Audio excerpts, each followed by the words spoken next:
அனைவருக்கும் வணக்கம். நம்ம என்ன பார்க்க போறோம்னா, தினகரனில் நியூஸ் பேப்பரில் வந்து ஒரு 35 கொஸ்டின் கொடுத்துருக்காங்க. ஸோ அதான் பார்க்க போகிறோம். முதல் கொஸ்டின் பார்த்தீங்கன்னா மேக்ஸு, இது போட்டு பார்த்துருங்க ஓகேங்களா. First question maths.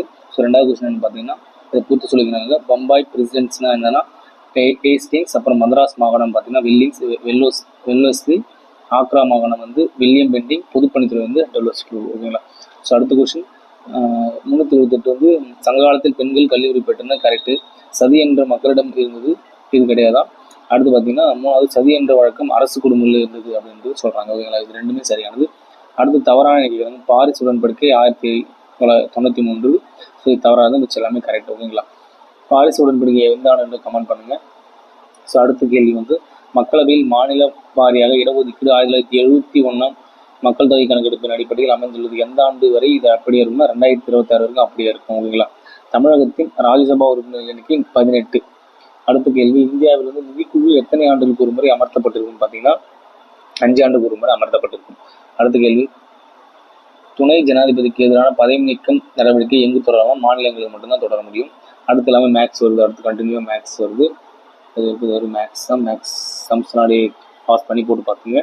அடுத்து வந்து சுற்றாய்வில் ஆய்வு செய்து சரியான கூட்டு நாலந்தா பல்கலைக்கழகம் உருவாக்கிய குமாரகுப்தர் ரைட். முதலாம் குமாரகுப்தர். அடுத்து குப்த பேரரசின் கடைசி பேரரசர் பாலத்தேர் கரெக்டு. அங்கீகரிக்கப்பட்ட கடைசி பேரரசர் விஷ்ணுகுப்தர் ஓகேங்களா. ஸோ அடுத்து நெக்ஸ்ட் மேக்ஸ் தான். ஸோ இதெல்லாமே மேக்ஸ் தான். ஸோ மேக்ஸ் அடுத்து 394 கொஸ்டின் பாருங்க. சுல்தான் மஹ்மூத் கஜினியின் முதல் இந்திய படையெடுப்பு கிபி 1001. அடுத்து எந்த சங்க காலம் வந்து சமண தொழிலாளி ஏற்றப்பட்டதா? நாலடியார் தான் சமண தொழிலாளி ஏற்றப்பட்டது. அடுத்த கேள்வி காலனிய ஆதிக்க ஆட்சியின் கீழ் இந்திய வரலாற்று முதல் முறையாக காடுகள் மீது அரசாங்கம் நேரடி தனி உரிமையை கோரியது. கூற்று காரணம் இண்டிகோ விவசாயிகள் கட்டாயப்படுத்த தோட்டக்காரர்கள் மிரட்டல் மற்றும் வன்முறையை பயன்படுத்தினார்கள். காரணம் ரெண்டுமே சரியானது. அடுத்த கேள்வி 73 சட்டத்திட்டத்தின் மூலம் உள்ளாட்சி அமைப்புகள் ஏற்படுத்தப்பட்டன. கூற்று காரணம் மக்களாட்சியின் உள்ளாட்சி அரசாங்கம் இதன் மூலம் மக்களை சென்றடைந்தது. கூற்று சார்ந்த சரியான விளக்கம். அடுத்து அரசின் நிதியுடன் தேர்தலை குழு ஆதரித்தது. இந்திரஜித் குழு தான் அரசினுடைய தேர்தல் நிதியுடன் குழு ஆதரிச்சது. இந்திரஜித் குப்தா குழு ஓகேங்களா. அடுத்த கேள்வி எந்த நாள் பண்டித ஜவஹர்லால் நேரு வந்து ராஜஸ்தான் மாநிலம் நகவூரில் பஞ்சாயத்து ராஜ் அடிக்கலாம்னா அக்டோபர் 2, 1959. அடுத்த கொஸ்டின் தோட்டாக்கள் அல்ல வாக்குச்சீட்டினால் என கூறியவர் மாவோ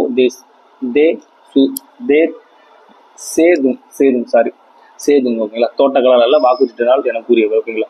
அடுத்த கேள்வி அரசு அதிகாரிகளை தேர்வு செய்ய எதுனா பணியாளர் நீதிக்கட்சியால் நிறுவப்பட்டது பணியாளர் தேர்வாணையம் ஓகேங்களா. அடுத்து சென்னை மாகாணத்தில் ஒடுக்கப்பட்ட வகுப்பிலிருந்து முதல் முறையாக தேர்ந்தெடுப்பது MC ராஜா தெரிஞ்ச விஷயம். 403 இந்திய வடக்கு தெற்கு வந்து 3814 கிலோமீட்டர். நெக்ஸ்ட் கொஸ்டின் இமயமலையின் கிழக்கு மேற்கு வந்து 2500 கிலோமீட்டர். பீகாரின் துயரம் தெரியும் கோசின்னு தெரியும்.